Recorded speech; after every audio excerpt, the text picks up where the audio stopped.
Hello, hello, hello. Good morning, world, and welcome to the Early Morning Sports Talk podcast. We thank you all for tuning in with us as we conversate about the latest sports topics that has taken place from this past week and will be upcoming this week. It is always a blast to have you all tune in and participate with us every weekend.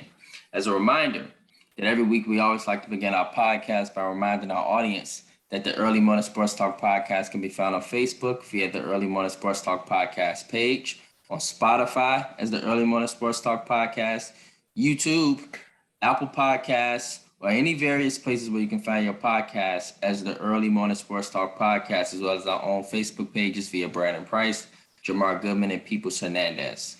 Today is June 11th of 2022, and we have yet again seen another fascinating week in the sports world, where we saw the Boston Celtics take down the Golden State Warriors in Game 3 of the NBA Finals and a tough and gritty performance from Jason Tatum, Jaylen Brown, and Marcus Smart. However, the Warriors, in which literally Steph Curry has put this team on his back, dropping 43 last night in Game 4, and has been the one unstoppable, consistent force in this series, responded, and this team has took back control, even with a cold Draymond Green. And with that being said, introducing my brother from another mother, Mr. Jamar Goodman. Good morning, sir. How are you? Good morning, fellas. I'm doing all right. How y'all doing? Pretty good. Yes, and introducing our other partner here on the Early Morning Sports Talk podcast and our other brother from another mother, Mr. Ian Jones. Our brother is with us this morning, and we are grateful. How are you, my friend? Pretty good. How y'all been? Pretty good, man. Yes, and so with that being said, ladies and gentlemen, let's get right into it. And so on our first and foremost, let's start with our NBA Finals thoughts. And so, Jamar, you know how we roll, and then Ian, you chime, and then I'll chime in after you fellas. So, Jamar, start us off, bro. What happened? What are your thoughts with these finals thus far? Man, last week, I said by this time next week, the series be tied 2-2. And so, I mean, it played out how I thought it would. As we know, in Game 1, Boston drew first blood. Then at that point, we figured that the Warriors was not going to go down 0-2, going back to Beantown. So, they split the series, blow them out the water. Game 3, Boston came out with a lot of energy, frustrated a lot of people, and they end up winning convincingly. And then last night, I felt like, Mr. Steph Curry had to reintroduce himself, right? Had to, drop a 43 piece out there. Even coming up in the clutch last night, which I feel like that whole narrative needs to end right now. That Steph Curry's not clutch. That narrative needs to stop. That's a narrative, really? Yes. Wow, that's crazy. They've been saying it for years. Like he can only hit big shots, when they're up and not behind and things like that. So, I mean, all in all, it's like Boston is a good team, and don't get me wrong, but it's like, when Golden State, when it comes down to it, when their back is against the wall, it's like that's a tough opponent to bring down, to put down. Because had Boston, went up 3-1 to go back to Chase Arena, I mean, more than likely that series would have been over in 6. So now, we got Curry doing his thing. He's in line to win Finals MVP by far if they win. That far. Andrew Wiggins, like I used to give this man like so much crap, and it was warranted because he, number 1 overall pick, ain't really done anything but until like really this year. And you know what, they end up winning, and I mean he deserves every bit of that championship as the rest of everybody else on that team. Mm-hmm. Clay's still trying to come back, do his thing, inconsistent at times, but he has hit big shots. He's starting to find his groove. I'm glad to see Poole showed up last night. Draymond Green, my guy. If I'm not mistaken, he has more fouls than points in this series right now. Oh, absolutely. Absolutely. Yeah. So, like, I get the 9 boards, 8 assists, or whatnot, 4 steals, but it's just like it's hard. It's hard for the Warriors to really operate, especially their offense, if he cannot keep the defense honest with at least hitting a corner 3 every now and then. Like, do something. Like everything else is fine. You just got to hit a shot or two. Like, give me can you flirt with 10 points? Can you at least flirt with that? Like, do something. But I mean, all in all, man, this team is, resilient to say the least. Boston had a golden opportunity. This is not the Miami Heat series to where, the Heat even, he won 2 on the road, but they didn't have enough offense. Like, no, the Warriors has plenty of offense and their defense is top notch. And I know that Steve Kerr actually put in Steph Curry with 10 at the 10-minute mark in the fourth quarter instead of the 6-minute mark. And I feel like that made a huge difference because every time he takes out Steph Curry at the end of the third quarter, the Boston Celtics go on their run and then it's a wrap. So I peeped that, and he sacked Draymond Green. So shout out to the Warriors on that one. Yeah, my bro. What did you observe? This last week has been interesting. We looking at a 2-2 series. First game, Boston came out. They were hungry. Got the W. Second game, Warriors take the second game. Boston comes back, handles their business at home. Warriors win last night. I think it's been a series that we all thought it would be. The Warriors literally have been in every game. And even with the Warriors being up every game, every game, Boston should probably be up 3. They should be up 3-1. You heading where I'm headed?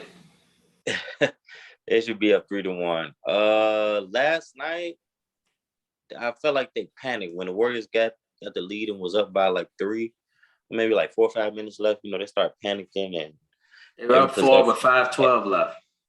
Yeah, every possession they came down and shot threes. I was watching the game like, why are we coming to why are you guys coming down shooting threes? Like, it's still early, still got not typically early, but you still got time left in the game to just go down, hit a 2, play some defense, but I feel like that's where the Warriors championship pedigree came and helped them out. Steph, he put on a show last night. Like Jamar said, the Steph is not clutch narrative that needs to go out the window. He's been carrying them this series, to be honest. They've been in every game, but he's typically haven't been getting a lot of help. Jordan Poole, he gave him a little help off the bench. Andrew Wiggins had about 18 rebounds, I believe. 16, but 16. still. Yeah, but he's scoring too, though. Yeah. He had a big game last night. Clay been kind of been in a slump, but he hit a couple big shots last night late. Draymond Green, I think Draymond Green needs to get more focused and needs to be aggressive on offense. I think he's kind of like timid in a sense, like he's scared to shoot the ball. But I think it's been a series that we all knew will go 7. I think it's still gonna go 7. I don't see any more blowouts. But clear, I think Boston should be up 3-1, but they panicked last night, and I think the Warriors championship pedigree is why the series is 2-2. So I still got the Warriors in 7, but it's gonna be a tough series, very entertaining series. They should be playing. They should be playing on Father's Day. I hope so, man. That would mean that's a game 7, right, Em? Yep. Yes, sir. Well, if you guys let me interject, yeah, man. One thing I've been saying, fellas, and y'all can chime in as I talk. Boston has an advantage in this series, and I think we all know what that advantage is. That advantage is height.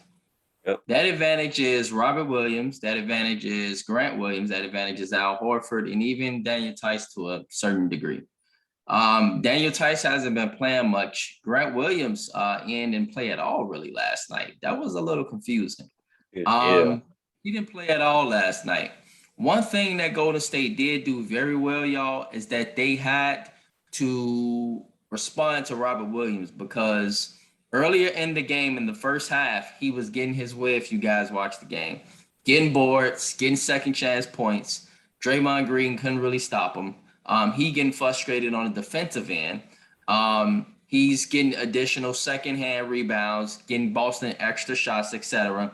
And it was really nice because in that moment, Boston was still in control of the game. That's why, that's why, Jamar, last Saturday I said I felt Boston was in control of the series because they were able to get these rebounds, because nobody really was able to stop Robert Williams. Last night, the Warriors responded like a champion, and they put him on ice. That was really, really big. On the other hand, Steph Curry has been single-handedly holding the Warriors down. This man is averaging 34 points per game this series, y'all. He has been virtually unstoppable. 6 rebounds, 4 assists, 2 steals. His next partner in crime, and you can say him in Wiggins. Klay is at 17.3. Wiggins is at 16.5. Pretty much everybody else is, not doing much. On the other hand, I feel like, and this is why I feel like Boston should be up 3-1, y'all. I've been saying this since the beginning of the playoffs. Number one, Boston, I'm going to throw out the fact that they are young, y'all. They are still learning how to win. Number two, they make it hard when they don't have to make it hard. Yeah. If they shoot better shots, if Jason Tatum shoots better shots, y'all, this man, if you watching the game, he shoots some of the dumbest shots on earth. Just immature, like he want to be a superhero, like he want to be MVP type shots. Jaylen Brown is so much more efficient than Jason Tatum. I ain't even got to look at ESPN. I don't have to look at it. I know they're talking about it. They should be if they're sports fans. Jason Tatum shoots dumb shots, and it allows Golden State to go right down. This is exactly what they want. Shoot a dumb shot, easy break. Kevin Looney, Draymond Green get a rebound. All it does is lead to a transition where you run it down and you got to worry about Steph Curry or Klay Thompson. And so, although Jaylen Brown and Jason Tatum are both averaging 22.3 points per game, Jaylen Brown, let's say, when he scores, you can see Boston go in the lead. You can see them, if you guys watch when they were up 4 with 5:12 left, he hit a layup, and then he went down again after he got a steal, and he hit a very hard layup, and it bounced off, and it went in. Okay. Then Marcus Smart hit a free throw. They were up 91-86.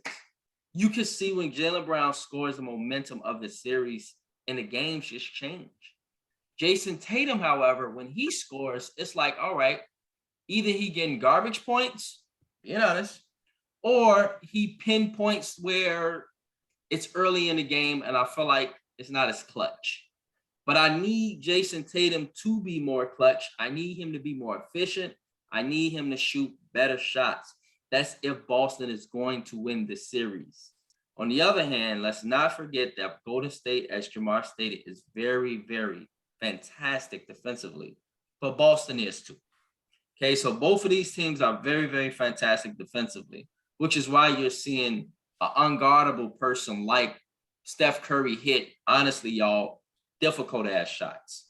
These are difficult shots, and it really shows how great Steph Curry is and how we should be enjoying watching this man. Because if you're watching the game, you see the three-pointers this man is hitting. Referees are not calling no fouls. They should be. It was at least 2 3-pointers, y'all, if y'all watch the game, where Steph Curry hit the threes. And I'm like, those are fouls all day. But they didn't call them. It was a very, very physical, old-school game last night, World. If anybody watched, very old-school physical basketball in a lot of ways. But it is vitally, vitally important, Boston, if they want to win. Jason Tatum, you can't make this stuff harder than what it's supposed to be. Shoot more efficient shots, bro. Get to the lane. Get to the rim. Stop shooting these damn air balls, these long fadeaway shots like you trying to be a cute player or something. Shoot efficient shots. If you do that, you'd probably be up 3-1, and we wouldn't be right here where we are now. But on the other hand, total credit to Golden State. I just feel like literally Boston, you're playing against one player, basically. No disrespect to Klay Thompson and Andrew Wiggins. But you're playing against one killer and you're playing against Andrew Wiggins, who nobody really is expecting. A special props to him. He is stepping up, and Klay Thompson. But Klay Thompson, y'all, for me, ain't even on his full stride. That's the scary part about this series. I don't even feel like Klay Thompson is at his full stride yet, and yet and still, we still 2-2. This is how lethal they are, Jamar. We ain't even did nothing, I feel like. I don't know if y'all feel the same way, but I don't feel like Klay Thompson did nothing. He few little clutch shots, but yeah, but Klay Thompson go off. Not really like you normally do. Not at all. Right. No. And we still 2-2. Yep.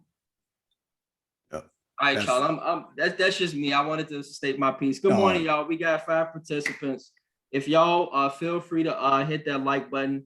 But yeah, Klay Thompson ain't even dead now. You finna say something, Jamal? Yeah, that's the scary part. Like, we have yet to see Golden State at their peak, at their apex at all. Like, I feel like we've seen Boston there, but we haven't seen Golden State there yet. It's 2-2. Like both of you all said, they've been taking dumb shots, especially, late in the game like yesterday. And that comes from the inexperience of actually being in these moments. And not to mention, we haven't even talked about the fact that Steph Curry is on a bum ankle and he came out there and did his thing. He didn't even show any signs of it bothering him at all. And I know darn well he's in pain out there doing his thing. At all. So look, like you said, Klay, real impact hasn't been there, but I feel like he's good for one of these 3 games. Well, depending if they make it to a game 7, I feel like you're gonna see a signature moment from Klay. Game 6 Klay. Game 6 Klay on the road. If it's game 6 Klay on the road, then they're gonna be celebrating at the Warriors in 6 at that point. I mean, listen, I feel like on Monday, that Chase Arena is going to be wild. It's going to be lit. Matter of fact, if I'm not mistaken, I don't think the Warriors lost back-to-back games in these playoffs. It's been a while. So talking about in just these playoffs. I don't think so, no. And I think I can say the same about the Celtics too. As crazy as that sounds, I don't think either team lost back-to-back games in these playoffs. I can't see Boston. No, Boston has been literally, and you've been rocking with them the whole playoffs.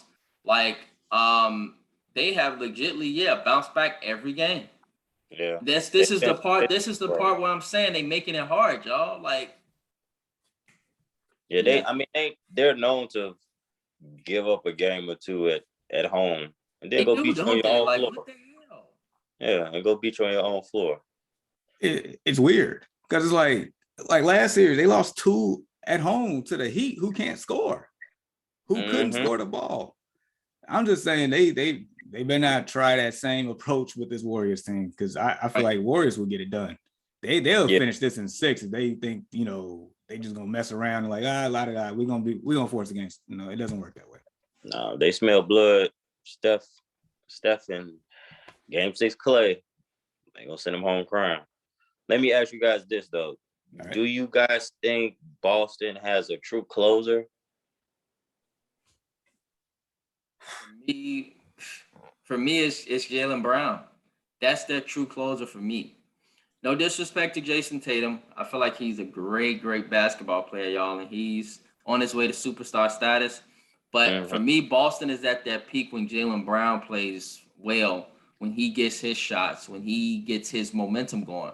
He's like a shark, y'all. When he see that ball go in, all Jaylen Brown needs is to see that ball go in, and the hoop just gets bigger. Every time you watch him, right, y'all? He get one shot, and then he coming down, and he'll score a few more after that. That's how he works, and it changes the momentum of the game. And so for me, I would say Jaylen Brown should be the closer, but in reality, the face of the team, in reality, is Jason Tatum. He's the closer. I think both of them have the ability. I've seen both of them get it done. It's just more so about mindset and shot selection, right? Like we are killing Jason Tatum. Team. We are killing Jason Tatum for all the dumb shots. As we know, Jason Tatum is at his best when he's attacking the basket, just like Jaylen Brown. they're at their best. It opens up everything else. If he attacking the basket, that means it's open lane somewhere else. At that point, he could probably get his one-on-one shots a lot easier. So it's just all about, like I said, shot selection and mindset. Both of them have the ability to get it done. I've seen it. I've seen it happen plenty of times from the both of them. So it's a matter of, like, I think, like both of y'all kind of said, like they're still trying to figure this thing out. Like, and you can tell that they're new to this stage, trying to figure it out against a team that's done it so many times. Yeah. That's the difference right now. Yeah, man. I was watching last night, y'all, and I'm thinking the same thing you literally talking about, fellas. Like, I feel like these two are like, who's really our closer? Like, who's really the go-to? And I feel like Jason Tatum wants to be the hero, and Jaylen Brown's like kind of like, I even seen him on the court when he shot, y'all. He did a shot, and Jaylen Brown was like, "Damn, bro, like, slow down, like." And he like, "Yeah, you're right." But then on the other hand, Jaylen Brown go down and he shoots a dumb shot, and it leads right to a fast break for Golden State. It happened twice. Two dumb shots by Jaylen Brown, and it goes down, and of course Golden State makes them suffer. And so And then lastly, I would say, I think I mentioned this last week, the magic number for the Celtics in regards to anything are turnovers. If they're 15 or lower, they're usually good. 16 and more, I think they only won 1 or 2 games in these playoffs, and they had 16 last night. Mm. And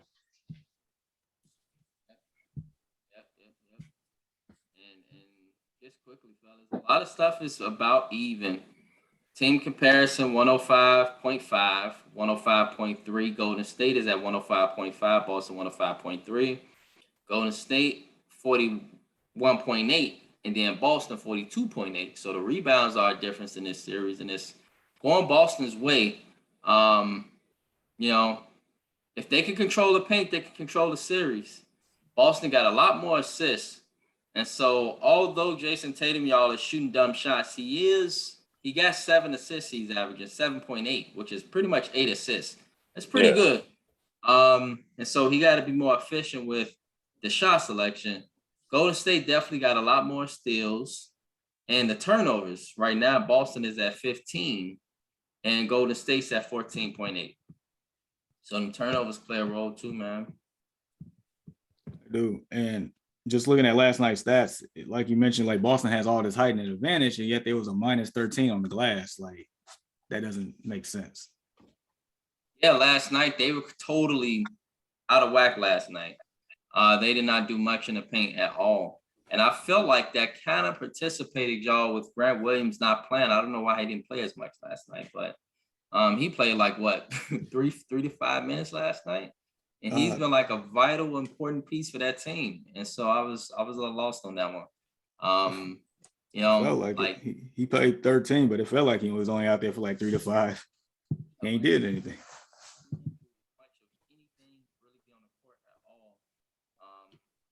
So yeah, but Boston definitely, if they can control those boards, they can control the series. But man, that's easier said than done, right? And shout out to Kevin Looney for holding it down for Golden State. He's been low key, y'all, quietly doing his thing this entire playoff. Yeah, on the boards for sure. Yeah, man, he's been affecting a lot. So he's definitely been, that outside piece outside of Draymond down low.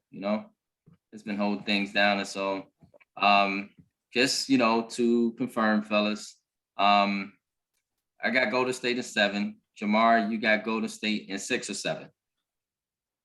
I think originally I said 6. I'm gonna just stick with that. Okay. And Ian, you got Boston and Golden State? No, I got Golden State. I'm gonna stick to my guns. I got Golden State in 7. I wouldn't be surprised if Boston take it, but I think they don't, like we were saying, I think their biggest issue is knowing who's the closer. And in tough games like yesterday, right. They, like we said, they should be up 3-1. They get a game up without knowing who's the closer. I even think sometimes Marcus Smart takes bad shots too. Like one possession. Bad shots, yeah, I think one possession they had They had got an offensive rebound like they've been doing this pretty much this whole series. He shot 1 3, he missed. Then he gets the ball back, shoots another. I'm like, bro, you're only down 3. Just relax. That's got 4 minutes left. So I think if they figure that out, maybe they can pull it out. But I got Golden State in 7 though. Yeah, y'all right, man. Because if that's LeBron and he down 3, he's not panicking. KD, they not panicking. They literally probably gonna take a 2-point and get an easy bucket and then go down and play some defense. Yeah. Boston, on the other hand, like, oh, it's the end of the world. Y'all right. You can feel it through the TV when you watching sports, y'all. You can feel it through the TV. It's 97, 94, and I bet you, my 2 partners here looking, and they like, if they put themselves in Boston's shoes, they feel like Boston like is literally in their head. We are down 100 points, and you only down 3. That's 3, it. literally 3. You know, but and that Steph Curry 3 to put them up 6 probably make it feel like they down 20 at that point. Exactly. It may feel like the game was over, probably. Yeah, no, I felt like, once he hit that 3, I'm like, oh, it's over. It's a wrap. Yeah, it's a wrap, you know. And I think maybe Steph Curry and his greatness, y'all have a lot to do with that. Like, you know, you down 3 and you down 3 to Steph Curry.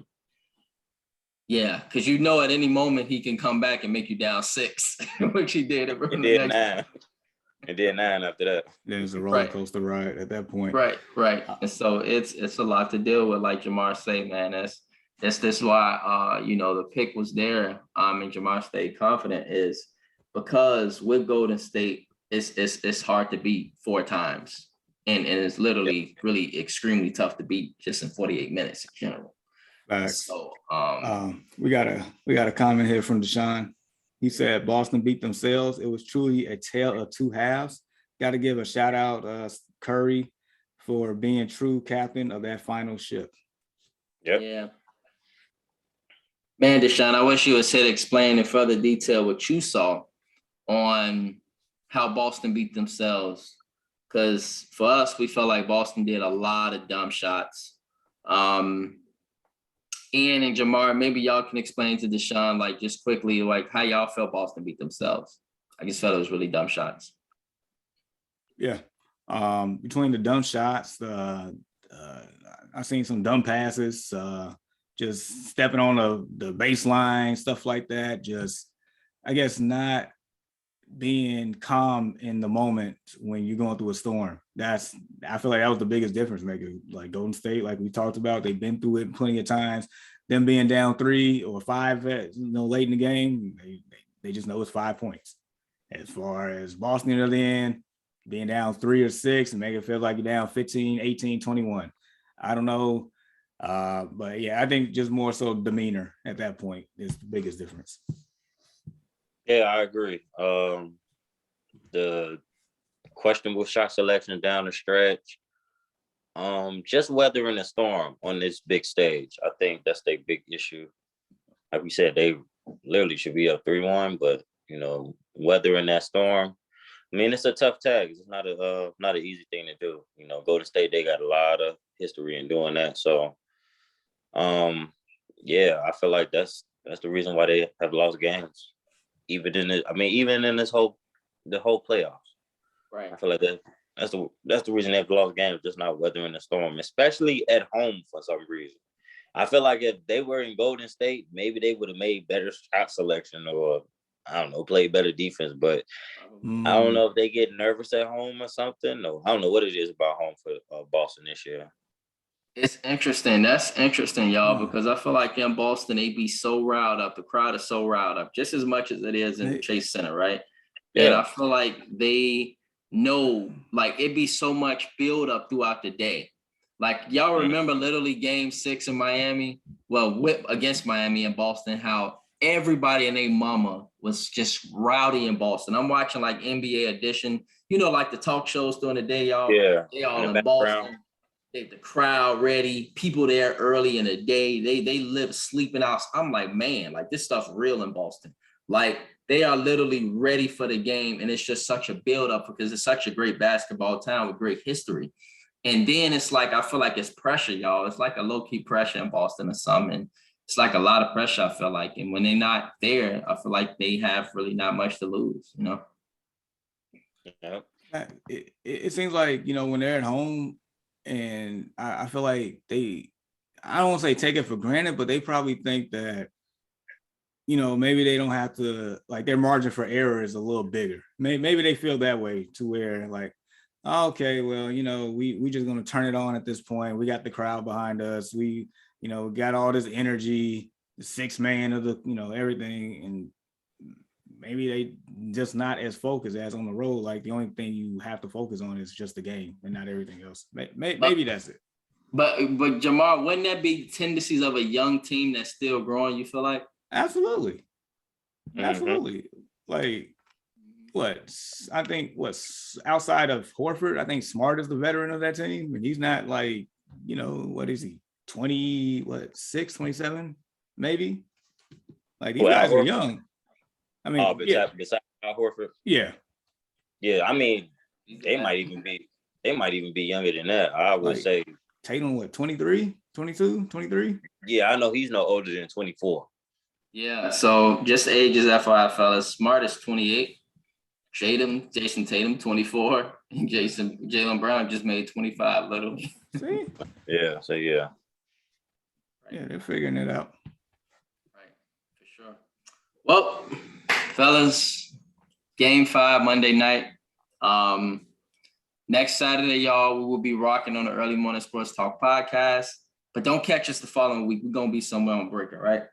So next week we will be talking about if there is a game 7, which we hope would hopefully be on Father's Day, that following Sunday. And so yes, that is where we are with it. It has been a great series. And again, it's kind of been what we kind of expected. It's looking like it possibly can go 7. But who knows, man? Boston, we gonna find out, y'all, for real, if their heart's been taken out of them. Because, last night was a great opportunity, and the greatness of the Warriors and their championship pedigree just came up. It was evident in many, many ways. And so, yes. All right, fellas, let's talk Tony La Russa. All right. And we're gonna get to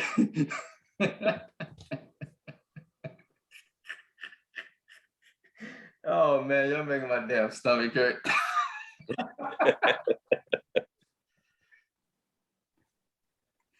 Oh man, that reaction from Jamal was priceless.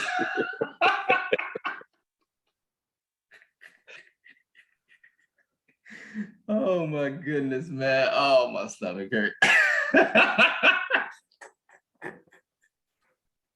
Hey, look, for real, man. Hey, so look, that was an epic moment that took place, y'all, on Thursday night, between the White Sox and their opponent, I believe it's the Yankees, right? And Dodgers. so the Dodgers, thank you very much, Jamar. And so with 2 outs, it was a walk that if you don't know what happened, you can go to YouTube, okay? And it was epic. It literally went down to where you had ESPN asking if this was one of the dumbest or craziest or the baddest management moments in baseball history. And so that is not good. That is not good for any team, any coach, in any franchise. And I just feel like, fellas, rumblings are growing, unfortunately, against Tony La Russa. They are growing louder and louder. And so, Jamar, what did you think of this moment? Is this further evidence of what you've been stating since day one? Look, I'm gonna backpedal a little bit. For you to say, unfortunately, rumblings been happening, like that's not an appropriate word. Thank God rumblings have been happening. Thank that. Dude, like, dude, the first headline that you see when you go to the baseball page, they said was Tony La Russa's intentional walk of Trey Turner the worst in MLB history. This sport has been playing for like, 120 years, 130, I don't know. Ain't talking about the worst. The worst. That's bad. That's really bad. What are we doing with this guy? Like, why is he on our team? Why is he like representing the White Sox right now? Like, what is what's his name? Jerry Reinsdorf? Ain't that the owner? Yeah. He's still the owner. Yeah. Yep.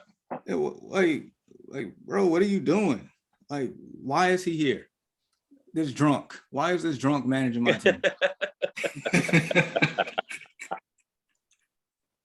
Come on, man. Feel like Jamar, you take a swig before the game or something like. He got to, or in the middle of the game, because in what right mind is somebody intentionally walking when the pitch count is 1-2? When pitch count 1-2, and then you just walk. They even had a fan telling me he had 2 strikes, Tony.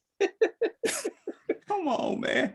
And then once he walked, then the buddy next at bat hit a 3-run home run or something like that. Right. That's what put the icing on the cake.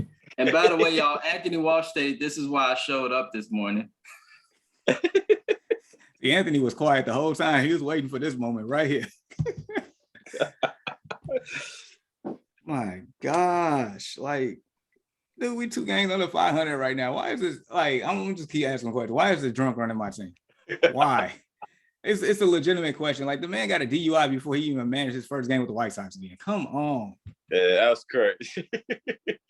Like, he knew he didn't even want the job. That's why he get drunk. He's like, he must got a debt he has to pay or something, some gambling issues. I don't know. Like, bro, this dude is like I said, like last week, the Angels got rid of Joe Madden. They got rid of him. Yeah, that was crazy. In fact, had they won a game since last time I checked, it was like on 12, 13, 14 game losing streak. They just won. They just won. I believe. Yep. It No, was 2 days ago. 2 days ago, bro. Oh, okay. Yep. It was on a 14 game losing streak. I think it was 12 and like 13 out of 14. Oh, Yeah. It was 12 straight. Yeah. Look, man, at least they got the right presence of mind to get rid of somebody that's not supposed to be there. I don't know, but I'm just saying, like, do something. Get rid of this dude. I don't care if we got to like get a GoFundMe to get him a Greyhound out the town. I don't care. This dude got to go. I don't want to spend my Saturday morning talking about a drunk. I'm done. I'm done. Wow. Yeah. Well, this has been Jamar's take on Tony La Russa, y'all, since he was hired. And so it has definitely been consistent. And although y'all, Tony La Russa has led us to the playoffs, we have not really been a real true championship contender. And so this year we've been having expectations of hopefully taking that next step. And thus far, the rumblings have just been growing because it has been a number of bad moments of managing this team. This ain't the first moment, y'all. We rock with the Sox every weekend here on the Early Morning Sports Talk podcast. And so Ian and Jamar are very well versed. We've been asking this question prior to the season that if he doesn't take us where we need to go, is it time for him to go?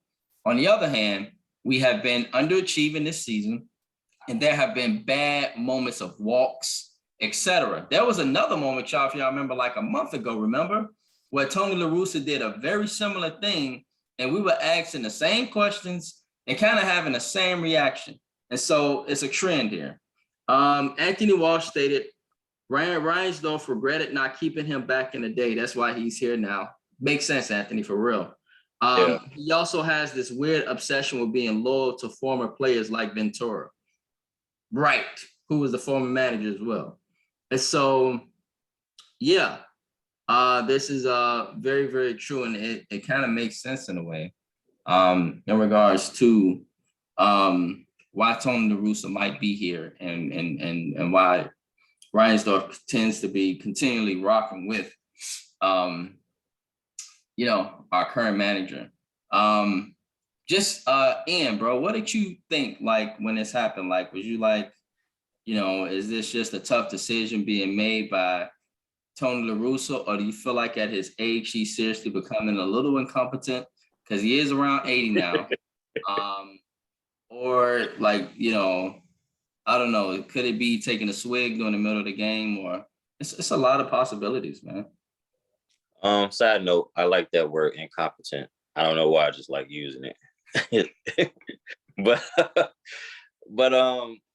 don't know. I just think it's time to cut ties, man. He is getting older and he's making very questionable calls. It's just like what are we doing here? Like, we're what, third in that AL Central with this talented team. 5 games behind 5 games behind the behind first place in the AL Central, and what, we 2 games under 500 with this talented team, and we're not making no progress. Like, it seems like we're taking a step back. Right. So I don't know. It's time to cut time. Do we stick it out with them all season, or do we go the Angels route? Right. That's the question. Yeah, I mean, they won yesterday, 3-8, but It took them the 8th inning to separate themselves in that. yeah, I don't know. It's tough, man. I just think maybe we need to start checking those them coolers and the water bottles and whatever he's drinking out of, because when the fans got to tell you he got 2 strikes, Tony. It's Word was hilarious. that right, and word was that when he heard that, he told the fans, "Shut up." It's hilarious, but it's sad though, man. It's like, come on, man. We kind of being a laughing stock of the MLB right now with this talented team, and we're not making no progress. We're taking steps back. We should almost be, in the Yankees position in a sense, and we're just taking a step back. He's holding us back. I mean, Right. we see from other sports teams. Another coach, manager comes in and just take us to the next level. So, I mean, hopefully we get another manager to take us to the next level. But I really think it's time for us to just whisper in his ear and tell him, we got to let you go. Just really, really quickly, fellas. Jamar, well, you can go ahead first because I got a question. And it's just related to this. Oh, well, you know what? I'll go ahead and ask the question. Go ahead. I have nothing. Okay. I just want to ask, fellas, is it probably best to let him go early? Because keep in mind, y'all, it is just some numbers. It's a 162 game season, right? 27 and 29, 56 games in. If you get him out the way now, Jamar, you got a manager that literally can manage this team for 100 plus games. And by the time, if they were to get to the playoffs or something, if they were to get there, like, he'd be well versed. Yeah. Yes. Get him the bleep out the door now. Right. Get him out of here. Because the longer you wait, get him, man. Take him to one of them AA meetings, man. Like, get this dude out of here. Get him sobriety test. I need a sobriety test on him right now. I need to make sure he's even functioning as a human being to even be with our team right now. Get him out of here. I don't care. Like Brandon, you can go be the manager right now. Go. Like, we'll have a better chance. Jeez. Sick of this dude. I ain't trying to use no curse words, but man. Yeah. Well, that is Jamar's feelings, y'all, about Tony La Russa, and it's been consistent, man. And so, yeah, Tony, yeah, man, if the crowd's screaming at you in, that's saying something. Got 2 strikes though. Like, that's pitiful. Dude, everybody was looking confused. Like what is going on? Even the Dodgers players, like, what the? They were legitly the Dodgers players, like, thank you, buddy. Like, like legitly, man. They showed one of the Dodgers players' reactions, and you could just see the look. It was like priceless. It was like, wow, like he really did that. Like he really, really did that. Get him out of here, man. Yeah, man. So, yep. Well, all right, fellas. On the other hand, we got some good news. Y'all want to know what the good news is? The good news, fellas, is Tiger Woods has joined LeBron and MJ. And we got 3 athletes that are billionaires in sports. They are all Black. I love that. I really do. And so, just curious, fellas. Jamar, you can go ahead, chime in. Senior, and you jump in. What are you guys' thoughts on this good news, man? Because I think it's fantastic. Man, this is like a breath of fresh air for me, especially from the last conversation. But in any event, like, Tiger Woods has always been like somebody, I guess at that point in time when I was growing up, someone I looked up to. I know both of you all, were able to play football for your high school. I was not, but I was able to play high school golf, and it was because of him. That's the only reason why I even picked up a golf club, was because of Tiger. So You playing golf tomorrow? I did. I Cool. played 3 years. Right. Dope. And so just to see him get to this point and just his dominance over the years, and then, the accidents, the I guess infidel, whatever, all that stuff, just to see him get to this moment here, that's phenomenal. The billion status, that's not a light thing. That is heavyweight. That is like beyond generational wealth right there. That's something special. And the fact that, he's an active athlete, was like the second one within the last week between LeBron and now this. Like that's phenomenal. And the fact that, he was losing endorsements to begin with because of all that stuff at one point, and still to be able to get here. Like that to me is the reason why, in my opinion, that, he is the GOAT of golf by far. I know Nicholas, got 18 majors, but I feel like Tiger has done a lot more for the game of golf. I mean, heck, even people are tuning in anytime that Tiger Woods plays. Like, people are watching. The average person is not watching golf unless Tiger Woods is playing. That's just facts. Right.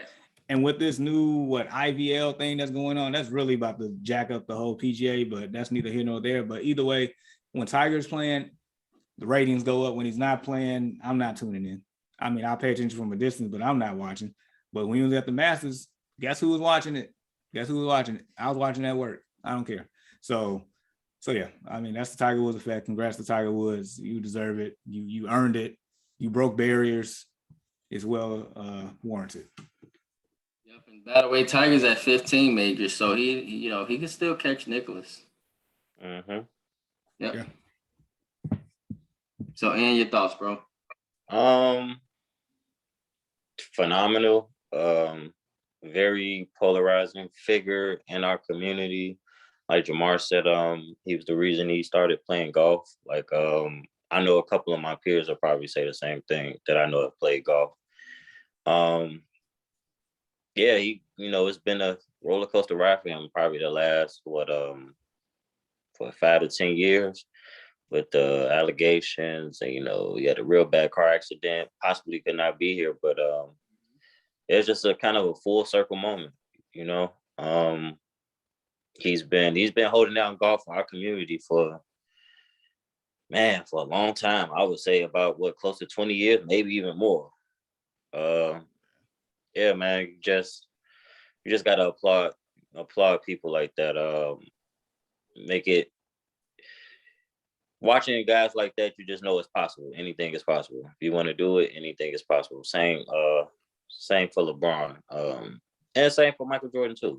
Just watching those guys, anything is possible. You stay focused and just stay solid and true to yourself.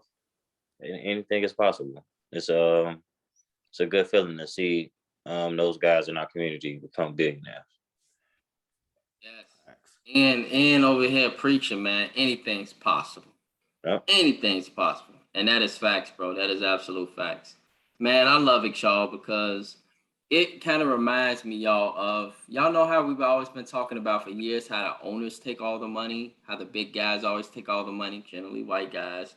And the black guys are the ones out there playing, and, they only getting like pretty much crumbs compared to their owners. Yep. Of course, they get fed well according to, regular people. These are rich people. They're always rich. But the amount of money that's made, and I feel like now with these two guys, I feel like it gives athletes more hope, y'all, to take more advantage of getting their own money, getting their endorsements, getting paid, let's say, in a way that allows for them to have more autonomy and not necessarily the owners. It's just been the way for a long time. And so I actually look forward to y'all to seeing more billionaires come about. Jordan took a lot of money Jordan didn't get a lot of money that he should have gotten in his career. And we saw that with The Last Dance. And he still became a billionaire, but he should have probably had more if they would have had that mindset back then. But you wouldn't say this to a white man, et cetera, back in even the 90s.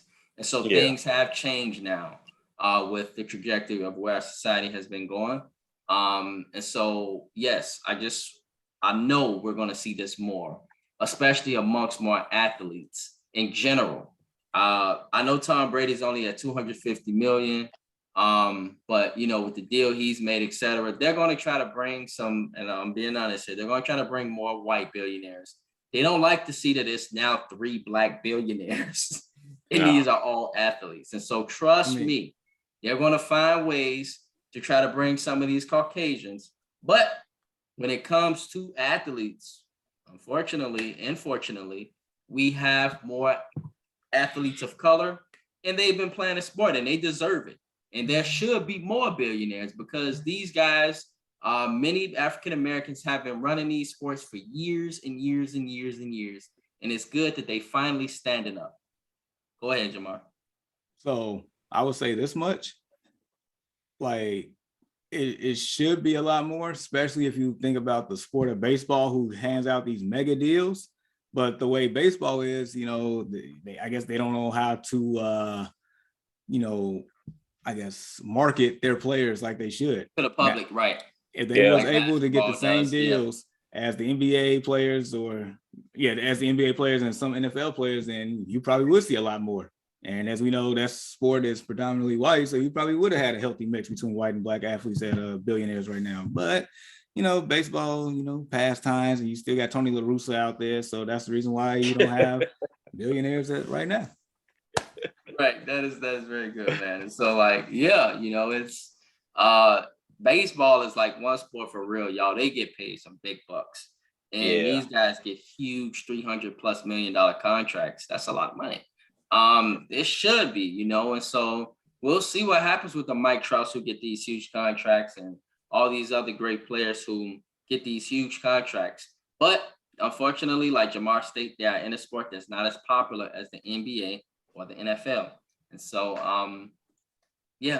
and Tiger Woods just happened to be the most polarizing figure in sports, really, of many people's generation.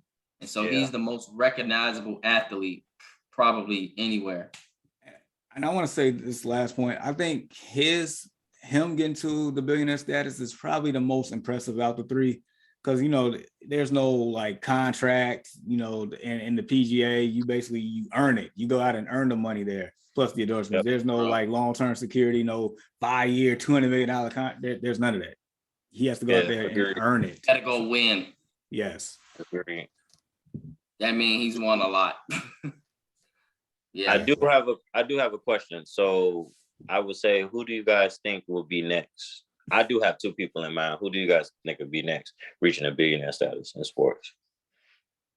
I say probably the killer we saw on the court last night for 43. Yeah, he's one of mine too. he coming. Real talk. Yeah. He is coming hard. Steph Curry coming hard, but I'm gonna go international. Y'all don't know them. Ronaldo, Messi, Neymar. Yeah. And world, my guys know about all types of sports. We do all sports on here. And so I know when I said soccer and rung a bell, they knew exactly who to go to. Because these guys get huge contracts too. And go ahead, Jamar. No, I'm sorry. I was like that's crazy to me that they haven't even got to that point, because they get huge money. And as we know, the euro is worth a lot more than American dollars. So, and they're international. So it baffles me they haven't even got to that point yet. I know they have to be close, but it's just like wow, like none of y'all yet. Maybe not enough. Maybe not enough endorsements. Maybe national endorsements. Yeah. Yep. I think you get the same thing for baseball too. Right. They get all that money on the front end, but I think Michael, LeBron, and Tiger, probably most of them probably most of their money is coming from other endorsements. Maybe them 3 being associated with Nike might help with that too. Yeah, basically that too. Mm-hmm. And so Yeah, fellas, y'all got me about to bring up net worths now. But definitely, I would say Messi is probably next, y'all. I believe that it should be, or likely would be international, with one of these soccer players. But y'all got me interested now. What is Steph Curry's net worth? Because I thought he was 500 million or something.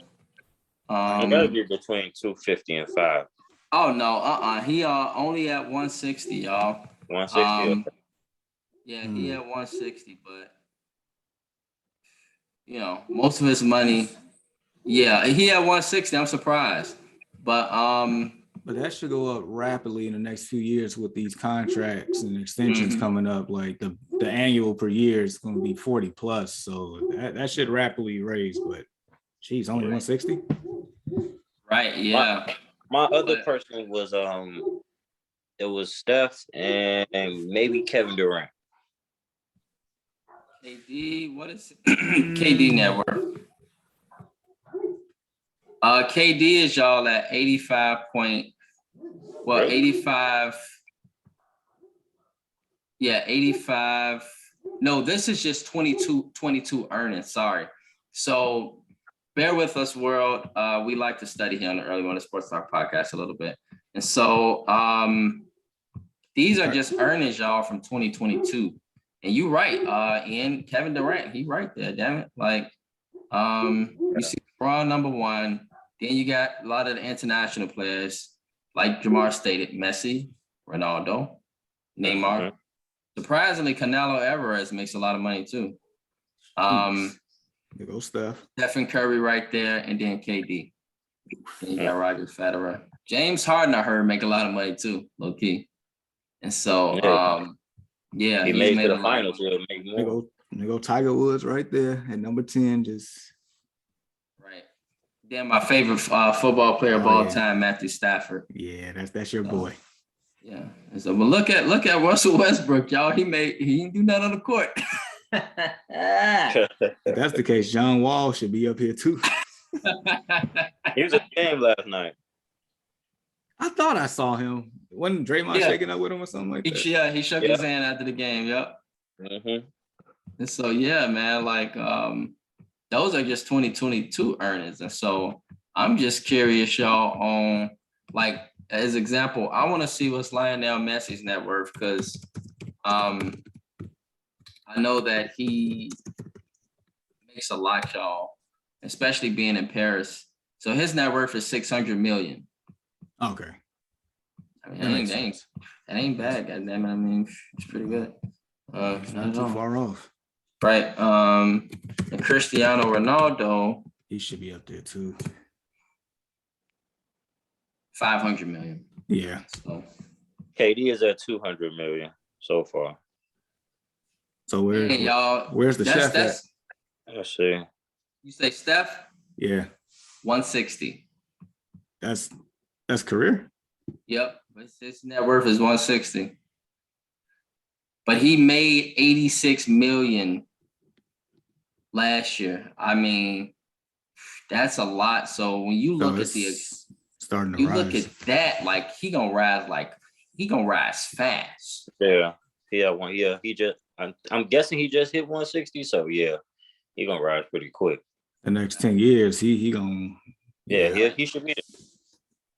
Especially if he get more championships. Yeah, I would even say 10. I would even say the next, if he win like another championship or two, I would even say the next 7 to 8 years. Yeah. Say if he wins this one, that'll do it. That'll push him up a lot. Yep. Yeah. Then he gets another one. Yeah. Those NBA contracts, they getting bigger and bigger. Yeah. Right. Heck, I'm gonna throw a dark horse in there soon, like Dame Lillard. Like I feel like he gonna be up there soon with all the endorsements and the contracts he's getting. Yeah. You get a lot of them. You get one championship, yeah. So that is interesting, fellas. So yes, this is good news, world, and we love to see that the athletes are, taking more ownership of their careers and getting their money, etc. And so it's very, very nice to see. On the other hand, the Chicago Cubs, everyone, they are a work in progress. And Chris Ford and Jonathan Abernathy and the rest of the Chicago Cubs fans, they know it. But they had a pretty decent week. They've been competitive, but still losing, but still competitive. And so that is a good sign.